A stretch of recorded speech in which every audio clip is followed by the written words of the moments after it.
Hi, my name is Hengki Widjaja. As you can see, I'm from the prayer breakfast and also together for the Ilawara. A bit of a nice Zoom background, and I'm here with Pat Steele from Pulse 94.1. So, Pat, how are you today? I am so good, Hanky, and it's great to be with you. That's good, isn't it? It's good to be able to chat and to record using this Zoom technology. Yeah, in these current times, Yeah, we've been forced, I guess, to start thinking outside the box yeah. and using some different forms of technology to communicate, and uh, you know, these Zoom meetings and recording online church services and things like that has been something I think good that's come out of a bad situation. Yeah, no, that's really good. So Pat and I, for the context of everyone, Pat and I has been working in a few, initiative together as part of the Together for Ilawara, including the Church Stack Q&A. It was, with Pat. So it's been good to have him again. So today, he has something interesting to share, something exciting, I should say, to share about from Pulse and from Together for the Ilawara. But before that, perhaps Pat, I know you are famous. A lot of people know you now. However, for those people who have not been in the social media, have not been in TikTok, maybe does not know that you are famous. Can you please explain a bit of what you do and who you are? So I wouldn't say famous, but I would say that I'm famous enough. I'm known by God, and that's the main thing. I'm known by God, and that's really all that matters.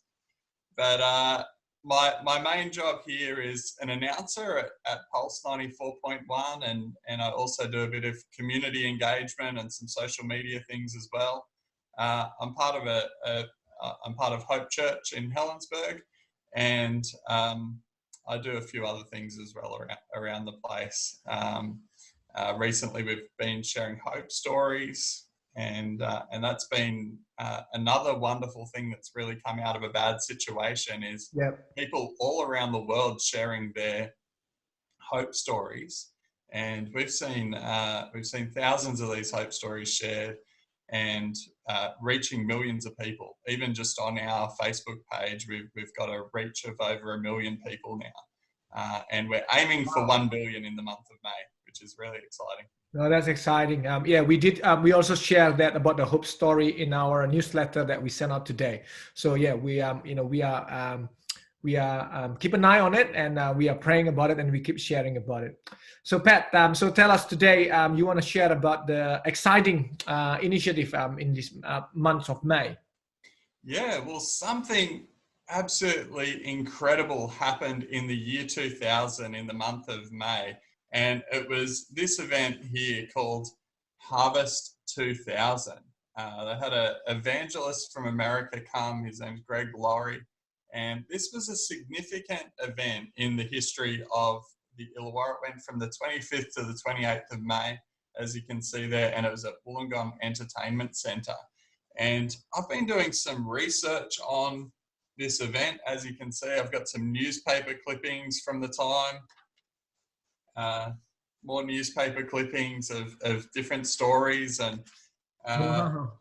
there's all these wonderful little backstories behind this event. This is actually this. I won't go into the details, but this actually has some of the follow-up information of the Yep. people who gave their life to the Lord. It says Wonderful. which churches they ended up at, who they were followed up by, and things like that. But Wonderful. if I move it a bit closer, you can see it was a 4-day event from the Yes. 24th to the 28th of May 2000 at Wynn Entertainment Centre. And over the 4 days, you can see that number there, 18,400 people attended this event. So for the 18,000. Illawarra in the year 2000, that's a lot of people, and That's a lot of obviously people it's indeed. cumulative over the 4 days. Yeah. But this number here is the one that really excites me. 1,569 confessions of faith. These are people giving their life to Jesus. Yeah. Wow. I don't know of any other event, and somebody might correct me if I'm wrong, but I don't know of any other event in the Illawarra's history that has had that many salvations. there was also hundreds of baptisms at Belmore Basin. So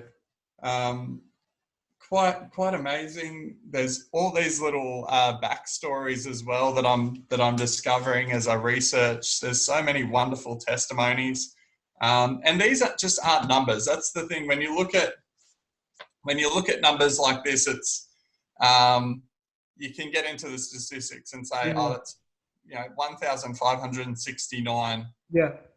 But these are people.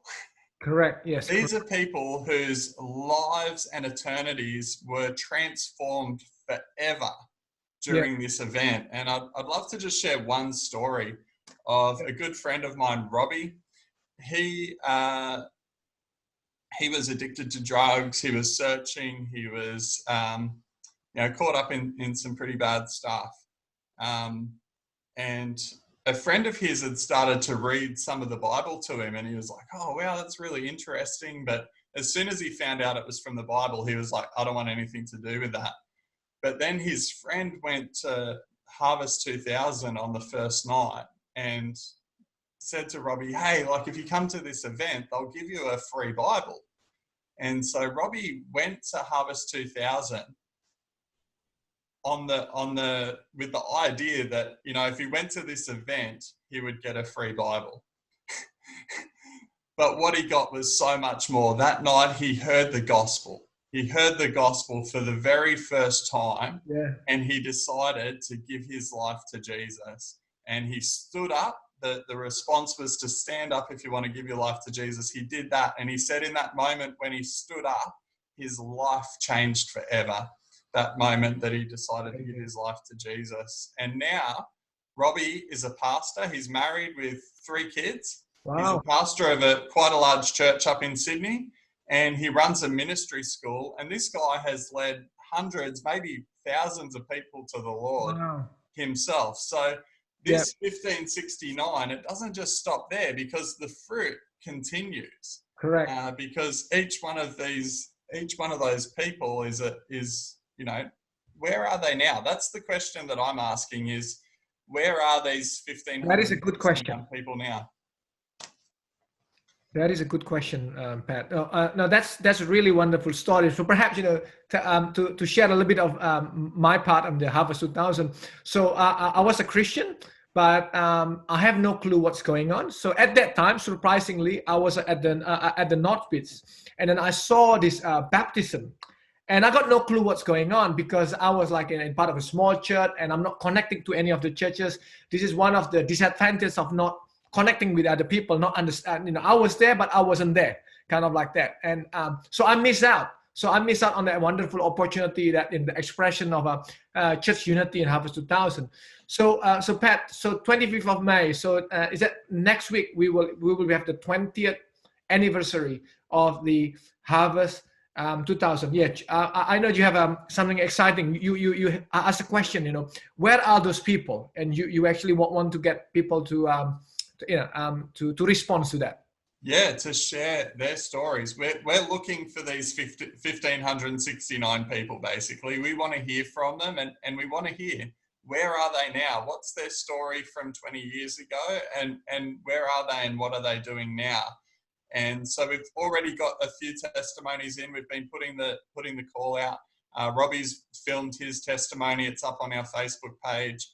And we've got a few other testimonies that have been filmed as well, which is great. We've also got some old footage from 20 years ago of baptisms and of the event. So Nat Marsh is working on a video to put something together for that, just to celebrate. We want to celebrate. We want to celebrate. And I believe the best way to celebrate is by sharing testimonies. And I've got some wonderful news. I'm really, really excited about this, because one of the cool stories about Harvest 2000 that I've discovered since I've been just doing some research is that they had to raise a lot of money for this event. And the event was apparently paid for, like it was completely paid for by the time the event started. One of the ways that they raised money for it was by doing these paintings. So a painting was done by David Hart, who is Pro Hart's son. and they made these prints, and 150 of these prints were sold in the lead up to harvest. And that was one of the ways that they raised money for it. So it was done this was done before the event, obviously, because it was a fundraiser. But the painting is of people being baptized.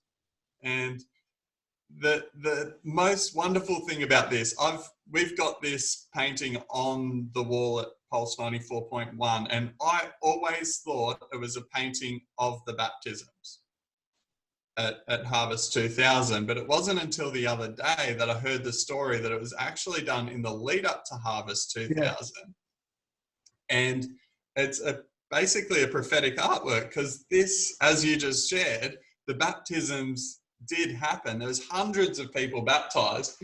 So this was like a prophetic artwork of something that would happen a year later.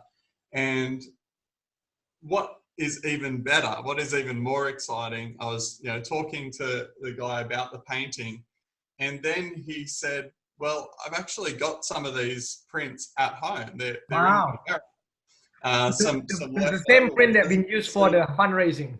This one's 195. So they sold 150, but there was some left over. And so he's now donated them to us so that we can give them away to people who share their testimony. Now, we probably don't have enough to give to everyone, but what I thought was the fairest way to do it is if you share a testimony from Harvest 2000, maybe you were one of the people who got baptized, maybe you were one of the people who gave their life to Jesus, or maybe Harvest 2000 impacted your life in some kind of way. We would love to hear your testimony. And if you share your testimony with us in a video, film it in landscape. So not portrait like this, but landscape. That'll be the best way to film it. And let us know. You can either email me at pat@pulse941.com.au, or you can send it to us via the Facebook page. And every testimony that we get, each person who gives us a testimony, we'll put you in the draw to win one of these. Wow. And so we're going to give away 10 of these. 10 of these. We'll draw it out on Monday. So Monday the 25th, we'll do a draw from all the testimonies that we've received. And we'll give away 10 of these paintings. And I just think that's so special, because imagine if you were one of those people who were baptized during harvest, and now 20 years later, to celebrate this anniversary, you were able to receive one of these prints that was done in the lead up to harvest as this kind of, it was a fundraiser, but I believe it was actually a prophetic act leading up to harvest, that there was going to be people saved and baptized during that event. So once again, if you film a testimony and send it to us, you can send me an email or get in contact via the Facebook page, and I can even help you with filming the testimony. That's fine. If you need help with that, I'm prepared to do that, because I'm so keen to get these testimonies so that we can celebrate together. And we're going to have a week of just celebrating and sharing testimonies from the 25th to the 28th of May. That's great. No, that is really good, Pat. So as you mentioned before, one of the there's a possibility that out of those 1,500 people is no longer in Illawarra. They're probably somewhere. Somewhere in Sydney, somewhere in Australia, somewhere in a different country. So what we need you guys to do, we need your help. Share it on your Facebook. So spread the news. So because we want to hear from them, Hey, maybe some of them, maybe some people out there who give their life in Harvest 2000, but at the moment they probably feel a bit of challenge. We want to bless them as well. Perhaps this to a reminder of what the decision, a kindly reminder of God's goodness and God's faithfulness in their life. So please help us to share, and we really want to hear the story and to reignite people's love to Christ. and also can win one of those limited edition. I can say limited edition, right? Yeah, very limited edition. Very Yeah, limited no, edition. that's really good. So I will put your details on this video, Pat, after I did it. Yeah, that's great. Thanks for that, Pat. Really, really wonderful to see you. Yeah, thank you, Hengki. And another encouraging thing that I'll just share as we finish off, because I know you have such a heart for unity. Together for the Illawarra is all about us working together. For this event, Harvest 2000, in this paperwork, there's actually a list of all the churches who were involved. There were over 100 churches involved in this event. And so we have a legacy of, that's right, of working together in the Illawarra. That's right. And so I think we can celebrate what God has done in the past, 20 years ago in the Illawarra, and we can get excited about for what he's going to do next as well. That's great, man. Thanks for the reminder. Yes. No, that's excellent. Thank you for that, Pat. Awesome. Right. Thanks for having me, Hengki. Okay, bye.